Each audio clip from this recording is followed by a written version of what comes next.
Hello students, how are you? I hope you all are doing good. Today we are starting a chapter which name is disposal of waste. Anything that is to be discarded, unwanted and useless is called waste. Waste क्या होता है? कोई भी ऐसी चीज़ जिसको हमने फेंक दिया है, डिस्कार्ड कर दिया है, अनवांटेड, जो अब हमें नहीं चाहिए, किसी काम की नहीं है, उसको क्या कहते हैं बच्चे? वेस्ट. ओके, जैसे left over food items, broken glasses, jars and bottles, empty packets, household waste are all included in the waste category. जैसे कि जो खाना बच जाता है, टूटे हुए ग्लास, जार या फिर बोतल या फिर खाली पैकेट जो हो जाते हैं, तो ये सारा क्या होता है? हमारा हाउस होल्ड वेस्ट होता है. The amount of the waste generated in houses has increased with an increase in the population. जैसे जैसे हमारी population increase होती जा रही है, वैसे वैसे waste जो है वो भी increase होता जा रहा है. Reckless disposal of waste in our surrounding areas create foul smell. और जब हम ये waste अपने घर के आसपास इस तरीके से फेंक देते हैं तो उससे क्या होता है? आसपास में बहुत गंदी स्मेल आती रहती है, वहाँ पर मॉस्किटो ब्रीड होने लग जाते हैं और इससे बहुत सारी बीमारियाँ हो जाती हैं जैसे कि cholera, typhoid and diarrhoea. So कैसे हमें इस वेस्ट को डिस्पोज करना चाहिए? That is disposing the waste. Before disposing of the waste, it must be segregate into two part.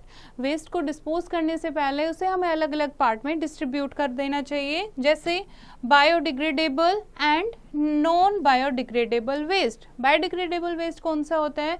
जैसे कि वेजिटेबल्स हैं या फिर फ्रूट्स के पील्स हैं, फ्रूट के छिलके हैं या फिर ड्राई लीव्स हैं, तो ये जो हैं दैट इज बायोडिग्रेडेबल वेस्ट. ये क्या होते हैं? सोइल में मिक्स हो जाते हैं, they decompose easily and mix with the soil. उसके बाद जो नॉन बायोडिग्रेडेबल वेस्ट हैं जैसे कि प्लास्टिक, ग्लास, पॉलीथीन, केमिकल, ये जो हैं ना ही डिकम्पोज हो पाते हैं इजीली, ना ही वो सॉइल में मिक्स होते हैं, तो इससे क्या होता है? सॉइल पोल्यूशन हो जाता है. ठीक है, तो these are non biodegradable waste. This is the example, biodegradable and non biodegradable. So the green colored bins are for the disposal of biodegradable waste while the blue colored bins are of the disposal of non biodegradable waste. तो आपने देखा होगा हर जगह अब ये follow होता है, एक ग्रीन कलर का डस्टबिन होता है, एक ब्लू कलर का डस्टबिन होता है. तो ग्रीन में आप कौन सी वेस्ट डालोगे? जो बायोडिग्रेडेबल है, जो इजीली डीकम्पोज हो पाते हैं. ठीक है, और ब्लू कलर में कौन से डालोगे? जो नॉन बायोडिग्रेडेबल वेस्ट हैं, यानी जिनको डीकम्पोज करना इजी नहीं होता. Okay, now this you have to know, more waste is produced in urban areas than rural areas because of use of packed food stuff like biscuits, chocolates and other eatables. People in rural areas use less of these things. गांव से कहीं ज़्यादा शहरों में जो है वो waste ज़्यादा होता है. क्यों? क्योंकि शहरों में ज़्यादातर लोग जो है वो पैक्ड फूड स्टफ का यूज़ करते हैं, जैसे बिस्किट, चॉकलेट, चिप्स. ठीक है, तो इसलिए वहाँ पर वेस्ट ज़्यादा होता है. Now this you have to do, what you have to do? Learn the value of recycling things. Draw pictures of any two recycled products which you can make using leftover or waste material. कैसे recycle क्या होता है? जो waste product हो जाता है उसको हम सोचें कि कैसे हम इससे new product बना सकते हैं. तो ऐसे दो आप product लिखो कि कैसे आप बचे हुए चीज़ से आपने recycle करके उनको बनाया है. Now next we will discuss about landfills. Landfill क्या होती हैं? लैंडफिल होती हैं जैसे कि कुछ वेस्ट को हम क्या करते हैं? गड्ढा खोदते हैं, पिट्स डग करते हैं. पिट्स क्या होते हैं? गड्ढे. ठीक है, उनको हम डग करते हैं ओपन ग्राउंड में और फिर वहाँ पे गार्बेज को डंप कर देते हैं. ठीक है, उसके बाद उसके ऊपर सॉइल जो है वो कवर कर देते हैं ताकि मॉस्किटोज और इंसेक्ट्स जो हैं वहाँ पर ब्रीड ना हो. The garbage collected by the municipal workers is dumped by municipal trucks in these landfill. तो मोस्टली जो म्यूनसिपालिटी वर्कर होते हैं जो ट्रक्स में इसको कलेक्ट करते हैं डस्ट को, वो इस तरीके से करते हैं, वो लैंडफिल में डाल देते हैं और उसको कवर कर देते हैं. उसके बाद है इंसिनेटर्स. इंसिनेटर्स क्या होते हैं? That are the large furnaces और machines in the cities where waste is disposed on a large scale.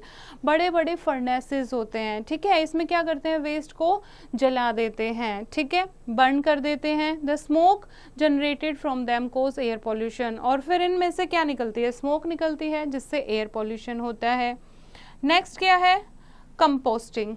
Composting, as we have seen, burning garbage cause pollution. We must use another alternative to destroy the waste. जैसे हमने पढ़ा incinerator से smoke निकलता है जिससे air pollution होता है, तो हमें क्या करना चाहिए, हमें ऐसा मेथड ढूंढना चाहिए जिससे पॉल्यूशन ना फैले. तो हम क्या कर सकते हैं, कंपोस्टिंग कर सकते हैं. कंपोस्टिंग क्या होता है, घर पर ही खाद बनाना. कैसे कर सकते हैं, it is a natural process of converting biodegradable waste into manure. The garbage is dumped in a pit. Some leaves and soil are added to it. Over some time, the garbage rots and turns into compost. It is used as a manure in the field. और कुछ time में फिर ये किस में turn हो जाता है, खाद, मैन्योर में टर्न हो जाता है. फिर हम इसको एज अ फील्ड में खाद के रूप में यूज़ कर सकते हैं. उसके बाद है the 3Rs, very important. 3Rs का मतलब होता है रिड्यूस, रीयूज, रिसाइकिल, यानी 3R यूज कर रहे हैं हम, इसीलिए इसको कहा है 3Rs. The waste generated can be put under control if we follow the 3Rs. Now you have to know this. use jute bag instead of plastic bag. Plastic bag की जगह हमें जूट बैग का use करना चाहिए. we can stay healthy if our environment is clean and disease free. अगर हमारा environment clean रहेगा और disease free रहेगा तो हम क्या रहेंगे, healthy रहेंगे. ठीक है. now next है 3Rs का हम डिस्कशन कर रहे थे. Now this is reduce. Reduce का मतलब होता है कि हम वेस्ट ही ना होने दें, चीज़ों को कम यूज़ करें. Use products with less packaging, जिसमें लेस पैकेट फूड को यूज़ करें. Select items whose packaging can be reuse और रीफिल्ड. ऐसे पैक्ड फूड का हम यूज़ करें, पैक्ड चीज़ों का हम यूज़ करें जिसके जो पैकेट हैं उनको हम दोबारा यूज़ कर सकें, दोबारा रीफिल कर सकें. Avoid using disposal plates, cups and paper napkins and donate old books. और old book जो है वो हमें donate कर देनी चाहिए. This you have to do. Which product should be promoted to ensure an eco-friendly environment? किस प्रोडक्ट्स को, कैसे प्रोडक्ट्स को हम प्रमोट कर सकते हैं जिससे हमारे इन्वायरमेंट जो है वो इको फ्रेंडली रहे. How are paper bags are better substitute for polythene bags. और कैसे पेपर बैग, जूट बैग जो हैं वो पॉलीथीन से अच्छे रहते हैं, ये आप डिस्कस करेंगे. फाइन. सेकेंड आर की बात करते हैं हम, दैट इज रीयूज. रीयूज का मतलब होता है चीज़ों को दोबारा यूज़ करना. Reuse means to use again the useless things for different purposes like making plates, plastic jars, cans, boxes, etc. A vase can be made by using an old bottle. जैसे कि एक पुरानी बोतल का यूज़ करके हम एक वास बना सकते हैं. ओल्ड बॉक्सेस का यूज़ करके हम चीज़ों को स्टोर कर सकते हैं. Paper bags can be made from old newspapers. Fine. Next we will discuss recycle. Recycle का मतलब होता है to convert the waste into reusable and valuable materials by treating it. Recycle यानी जो वेस्ट प्रोडक्ट है उसको हमने रीयूज़ किया, उसको फिर से नया बना दिया, एक नया प्रोडक्ट हमने उससे बना दिया. Waste paper is recycled to make new print and notebooks. New cans and jars are made from steel or glass by melting them, and garbage can also be used to produce power. Okay?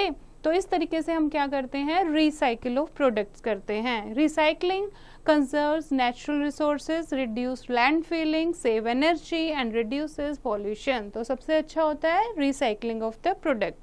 Next है e-waste.